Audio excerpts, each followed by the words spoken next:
जब 3 साल की कभी भी दे और 3 साल की चक्रवृद्धि निकालना हो तो क्या करते हैं, इसमें से 3 कंसी फोड़िए, एक यहाँ से एक यहाँ से, इस तरह का। ठीक है, मेरी बातों को आप समझिएगा, फार्मूला से भी बना सकते हैं, विदाउट फार्मूला भी बना सकते हैं। और यहाँ से 2 लगाइए, ठीक है, और फिर यहाँ से 2 लगाइए, बस यही करना है आपको। बोले सर ऐसे क्यों बना रहे हैं, तो ऐसे इसलिए बना रहे हैं कि डायग्राम कॉन्सेप्ट है और इसे निकालने में बड़ा ही मजा आता है, तो आप चुटकियों में आंसर निकालेंगे। जैसे यहाँ से इसको यहाँ मिला देना है ऐसे, और यहाँ से इसको मिला देना है ऐसे। ठीक है, बस आपको जो काम करते हैं वही बताते हैं। ठीक है, अब ध्यान दीजिए बाबू, क्या करना है, इस वाले घर में आपको डालना है पी को। ठीक है, पहले भी 2 साल के लिए बताया था कि यहाँ क्या होगा, आपका रेट होगा, तो यहाँ सबके पास क्या होगा, रेट होगा। यहाँ रेट होगा, यहाँ भी रेट होगा, और यहाँ भी रेट होगा। यही इसका प्रमाण है, और इस डायग्राम से बनाते हैं। अगर यहाँ से इसको ऐसे घेर दिया जाए और यहाँ से ऐसे कर दिया जाए, तो जब 2 घर था तो हम 2 साल के लिए बताए थे, इसमें क्या लिखना है, ये आपको पहला हो गया फर्स्ट साल के लिए, ये हो गया दूसरा सेकंड साल के लिए, और तीसरा क्या हो गया, ये थर्ड साल के लिए। ठीक है, ये हो गया आपका तीसरा साल के लिए। ठीक है, ये तीसरा साल के लिए हो गया। अब इसी में आपको बनाना है, क्या बनाना है, बात को समझिएगा।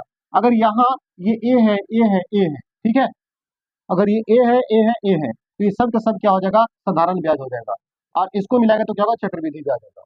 अब बात समझ लीजिए, इसको भी अगर ए डाल देते हैं कि घर ये है, और ये भी अगर ए है, और अब अगर ए भी क्या है, ए है, तो जो एसआई आपका बनेगा, क्या बनेगा एसआई, तो आपका एसआई बनेगा क्या, 3a बन जाएगा। ठीक है, ये बड़ा बेसिक सा कॉन्सेप्ट है, 3a बन जाएगा। अब इस घर को क्या बनाते हैं, बी, और इसको भी क्या बनाते हैं, बी, और इसको भी क्या बनाते हैं, बी, और ये घर क्या है आपका, सी। ठीक है, क्या ये, सी। अब क्या कर देते हैं, अगर यहाँ ध्यान लगाइए कि अगर यहाँ लिख देते सी आई, तो सी आई बराबर क्या हो जाएगा, 3a, और प्लस क्या, 3b, और प्लस क्या, सी। अगर टोटल को ऐड करेंगे तो क्या बन जाएगा, आपका चक्रवृद्धि ब्याज बन जाएगा। अब सिर्फ अंतर को आपको बताना है कि सर डिफरेंस क्या होता, तो डिफरेंस के लिए क्या करना, लिखना है कि इसमें से आप घटाए तो 3a से 3a कट जाएगा, तो क्या बचेगा, 3b, और प्लस सी, आपका क्या बन जाएगा, ये डिफरेंस बन जाएगा। अब इन्हीं फार्मूला को प्रयोग करना है और आपको बनाना है। ये फार्मूला नहीं, एक डायग्राम है, इस डायग्राम के सहारे सारा चीज बनाना सीख जाएगा। अब चलिए ध्यान दीजिए, इस पर बनाए मैथ को, तो चलिए इस पर हम मैथ को बनाते हैं। बस थोड़ा आप ध्यान दीजिए क्या करना है यहाँ से। हम क्या करते हैं, मैथ बनाते हैं, इसी कॉन्सेप्ट का पालन करना है और आपको मैथ को बना देना है ना। देखिए, अब आपको चलते हैं लेकर बनाने के लिए।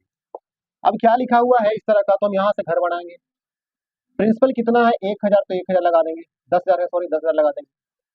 यहाँ से 3 लाइन को खींचेंगे, यहाँ, यहाँ और यहाँ, तो तीनों घर में सेम ही होगा ना, क्योंकि रेट है।